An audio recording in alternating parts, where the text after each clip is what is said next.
quand Jacques Chirac apparaissait avec son petit-fils Martin, et puis quand Martine Aubry touillait son ossobuco avec son mari, et puis quand Dominique Strauss-Kahn montrait le bonheur conjugal, etc., etc.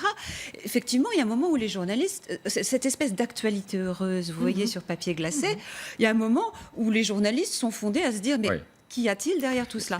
Donc moi, il me semble que c'est quand même, au départ, les excès de la communication politique qui ont engendré ce désir de transparence de la part du public. Juste pour dire par rapport au sujet qu'on vient de voir, on est très très loin de la question de la transparence politique à des fins justement pour améliorer la démocratie, comme quand on dévoile finalement l'affaire Pénélope-Fillon, ça n'a rien à voir avec le fait de parler de quelque chose qui a un rapport avec l'intimité du couple, mais bien pour parler du risque d'emploi fictif, etc.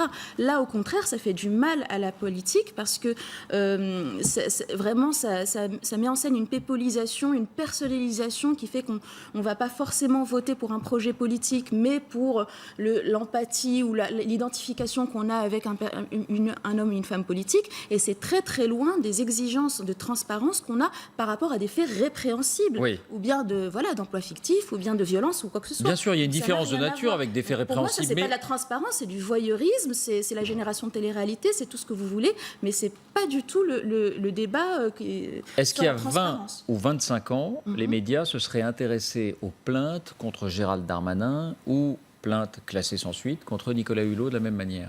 Je ne crois pas. Déjà, je pense qu'il y a quelques décennies, malheureusement, on était déjà en train de se battre pour criminaliser et le viol conjugal. Donc, on n'était pas encore dans les avancées de la société, de prise en compte de la gravité de ces faits. Souvenons-nous, il y a à peine quelques années de l'affaire Tristan Banon. Là aussi, c'était Ardisson qui lui faisait raconter la scène éventuelle d'agression sexuelle de la part de DSK et qui se marrait en disant j'adore.